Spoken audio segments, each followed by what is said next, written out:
नमस्ते। आज हम साझा करेंगे यह प्राणायाम बहुत ही गुणकारी लाभकारी प्राणायाम है। मात्र आप एक प्राणायाम करके आप अपने शरीर का जो हमारे शरीर में नर्वस सिस्टम है, तंत्रिका तंत्र है, यदि हम अपने शरीर को देखें तो हमारा शरीर जो है नर्व से बना हुआ है। और यदि हम हड्डियों को हटा देते तो आपको देखेंगे कि आप में शरीर में कहीं हार्डनेस आपको देखने को नहीं मिलेगी।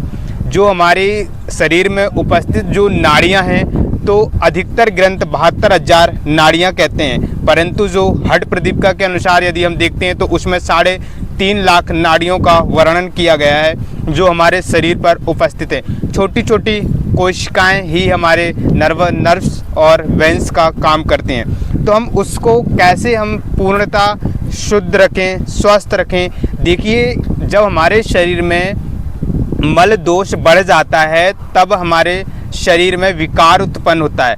यदि हम देखें आयुर्वेद के अनुसार तो हमारे शरीर में 3 प्रकार के रोग उत्पन्न होते हैं। एक वात है, पित्त और कफ।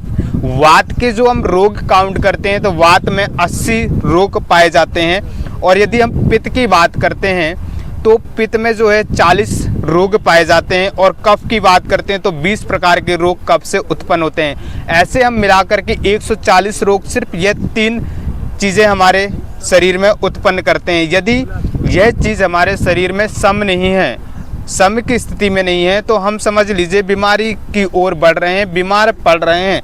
यदि आप इस शरीर को स्वस्थ रखना चाहते हैं तो आपको वात पित्त कफ त्रिदोष यह आपके शरीर पर सम स्थिति में होना चाहिए, मीन्स सम स्थिति में विचरण करने चाहिए। यदि वात दोष बढ़ जाता है तो वात के कारण ही यह पित्त और कफ अधिक मात्रा में बढ़ते हैं। वात के कारण यह दोनों ही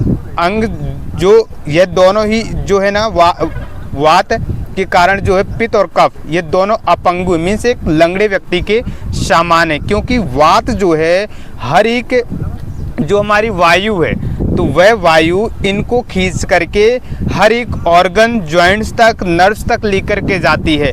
और हमारे शरीर में सबसे महत्वपूर्ण जो चीज़ है तो वह ऑक्सीजन है।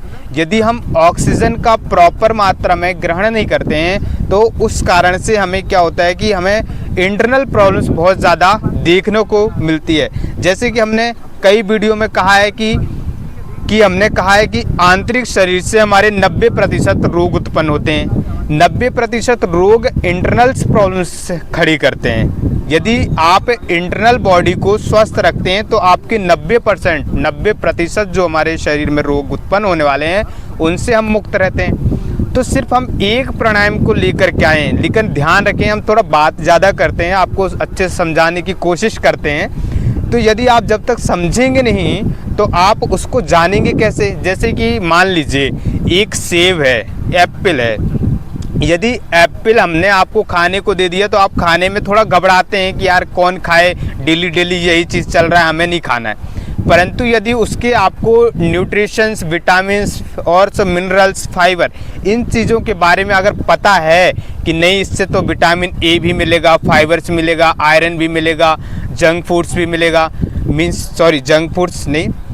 मीन्स खनिज तत्व भी इसमें पाए जाते हैं। तो आप यदि उसके न्यूट्रिशंस को अच्छे से पहचानते हैं तो आप उसे खाने में बड़ा आनंद महसूस करेंगे, फील करेंगे, वैसी आप भावनाओं के लाएंगे। और यदि वैसी भावनाओं को उत्तेजित करेंगे तो आपका ब्रेन जो है ना आपके खाने पे फोकस करेगा और डाइजेस्ट करने पे अच्छे से फोकस करेगा, जिससे आपका शरीर अच्छे से स्वस्थ होगा। उसी प्रकार से प्राणायाम है। जब आप प्राणायाम करते हैं तो इस बात का विशेष ध्यान रखा करें कि आप सिर्फ अपने ध्यान को उस प्राणायाम पर स्वयं पर केंद्रित करें, ना कि आंखें खोल करके प्राणायाम नहीं करना है, कमर झुका करके प्राणायाम नहीं करना है, चलते फिरते आपको प्राणायाम बिल्कुल भी नहीं करना है। और प्राणायाम कब करना है सिर्फ इस बात का विशेष ध्यान रखें। सबसे अच्छा मुहूर्त तो ब्रह्म मुहूर्त मीन्स सुबह का माना जाता है, उसी प्रकार शाम का माना जाता है। लेकिन ग्रंथ कहते हैं कि आप 4 प्रहर मीन्स 4 समय पर आप प्राणायाम कर सकते हैं, योग साधना कर सकते हैं, योग अभ्यास कर सकते हैं। वह 4 प्रहर कौन से हैं?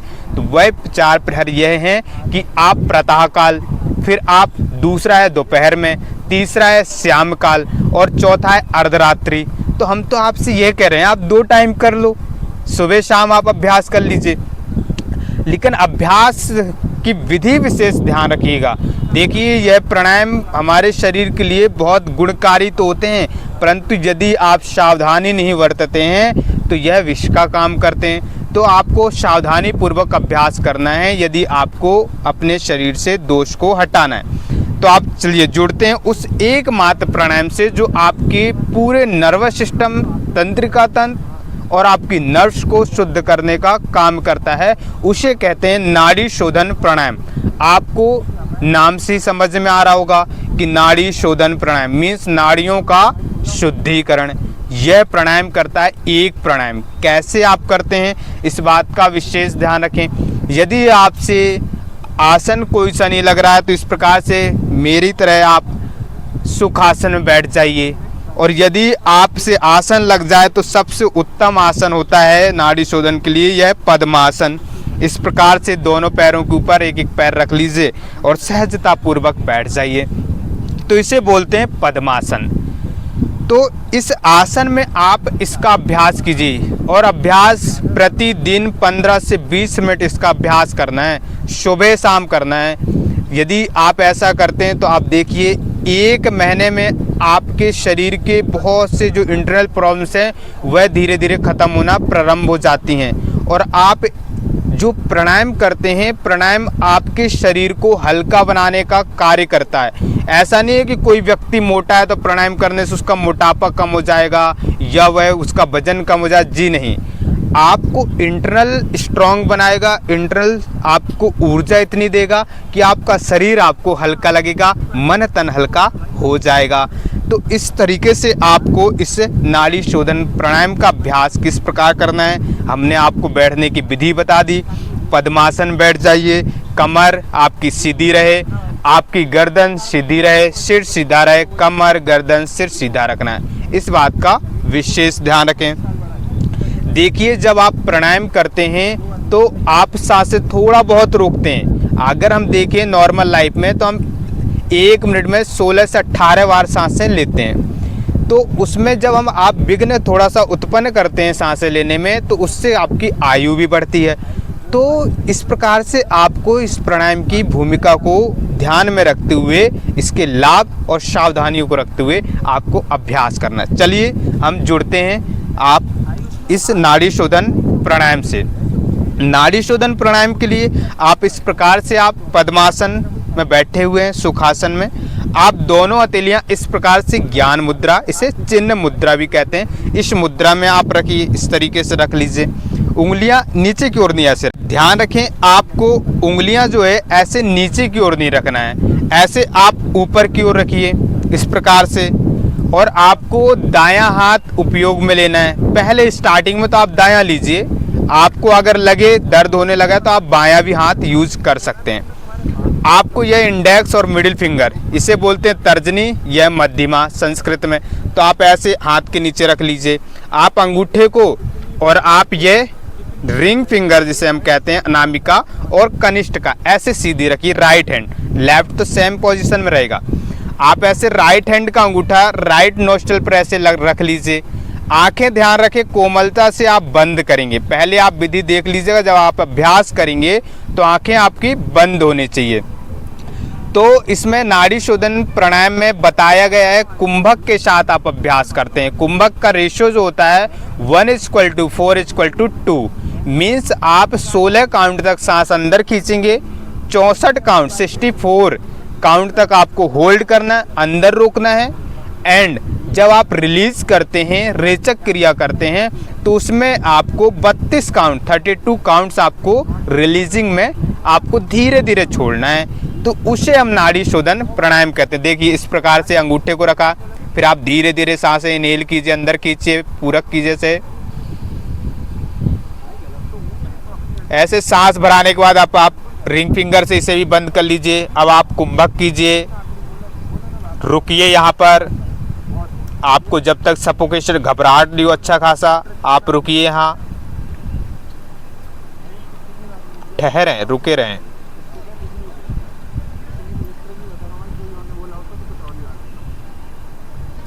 ऐसे रुकिए, रुके रहिए, सांस नहीं ले रहा है। जैसे घबराहट हो धीरे धीरे आप अपोजिट नोस्ट्रल से रिलीज कीजिए, मीन्स राइट नोस्ट्रल से ऐसे धीरे धीरे। अब बाहर कुंभक लगाइए, बाहर रोकिए, इस तरीके से बाहर रोक के रखिए। पुनः उसी नोस्ट्रल से बाहर की सांस अंदर लीजिए ऐसे।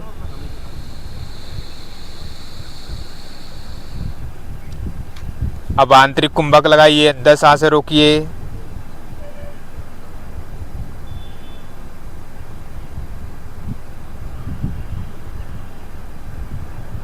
मन तन प्रसन्नचित रखिए, तनाव नहीं रखना है, किसी भी प्रकार का ध्यान रखेंगे।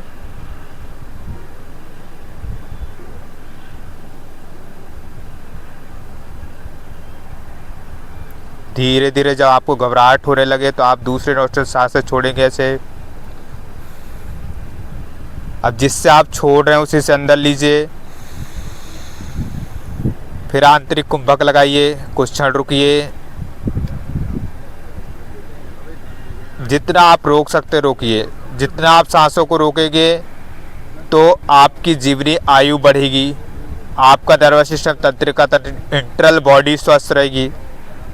योग में कहा गया है इस प्राणायाम को, महर्षि पतंजलि कहते हैं कि प्राणायाम की परिभाषा करते हुए वह कह रहे हैं, तस्मिन् सति श्वास प्रश्वासा योग रति विच्छेदा प्राणायामा। जब आप श्वास प्रश्वास में विच्छेद उत्पन्न करते हैं तो उसे आप प्राणायाम कहते हैं। ऐसे धीरे धीरे छोड़िए बाहर, फिर बाहर रोकिए, फिर धीरे से रिलैक्स। ध्यान रखें इस प्रकार से आपको 15 से 20 मिनट आपको प्रतिदिन इस नाड़ी शोधन प्राणायाम का अभ्यास करना है। कैसा? आपको बाह्य कुंभक और आंतरिक कुंभक के साथ इस प्राणायाम का अभ्यास करना है। रेशो का विशेष ध्यान रखेंगे। आप स्टार्टिंग में आप 20-20 का रेशो ले लीजिए, नहीं तो ऑथेंटिक जो इसका रेशो है 1:4:2 है, जिसमें कि आप यदि 10 काउंट तक आप सांसें इनहेल कर रहे हैं, मीन्स रेचक मीन्स पूरक कर रहे हैं, अंदर खींच रहे हैं, तो आपको 40 काउंट तक आपको होल्ड करना है। और आप जब आप रिलीज कर रहे हैं सांसों को, एक्सेल कर रहे हैं, आप पूरक की जगह रेचक की क्रिया में जा रहे हैं, तो वहाँ पर 20 काउंट तक छोड़ना है।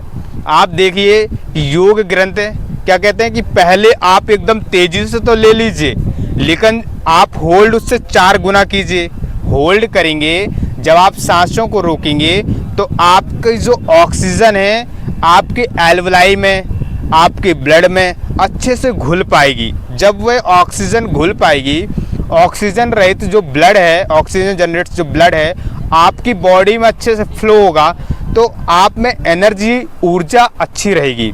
तो इस प्रकार से महर्षि पतंजलि ने भी कहा है और सभी योग ग्रंथ यह कहते हैं। तो आपको ऑक्सीजन का विशेष ध्यान रखना है। देखिए ईश्वर ने जो ऑक्सीजन हमें दे दी है ना, नोस्ट्रल तो दी है, लेकिन परंतु उसका सदुपयोग सही से हम नहीं कर पाते। सांसें आ रही हैं तो ले रहे हैं, जा रही हैं तो छोड़ रहे हैं। आप कुछ क्षण इन दोनों को ऐसे बंद करके देखिए, आपको ऐसी घबराहट होने लगेगी। आप 1 मिनट 1.5 मिनट होल्ड नहीं कर सकते हैं। जब आप इन चीज़ों का अभ्यास करते हैं तो होल्ड करने लग जाते हैं, उसी से आपकी आयु बढ़ना प्रारंभ हो जाती है और वहाँ से आपका शरीर स्वस्थ होना प्रारंभ होता है। यदि हम ऐसा नहीं करते हैं तो हम अपने लंग्स का सिर्फ 30 से 35% उपयोग करते हैं, उसी लंग्स में हम जीवन को यापन करते हैं। थोड़ी सी कोई प्रॉब्लम्स हमें आती है तो हम घबराने लग जाते हैं। तो इस बात का विशेष ध्यान रखिए। नाड़ी शोधन प्राणायाम आप अभ्यास कीजिए। आप अपनी 72,000 नस नाड़ियों को आप अपने शरीर के ठीक कर सकते हैं। यदि आप इस प्राणायाम का रोज़ाना प्रतिदिन आप 20 से 25 मिनट 30 मिनट अभ्यास करते हैं तो आप अच्छे से लाभ ले पाएंगे। आप अपने आँखों के जो दोष हैं उनको भी आप दूर कर पाएंगे। लेकिन प्रतिदिन आपको अभ्यास करना है, सावधानियां अच्छे से रखनी है। सावधानियां जो आपने बताई हैं उन सावधानियों के साथ आप अभ्यास कीजिए और लाभ लीजिए। आज के लिए इतना ही, फिर मिलेंगे हम दूसरी वीडियो के साथ। आज के लिए धन्यवाद।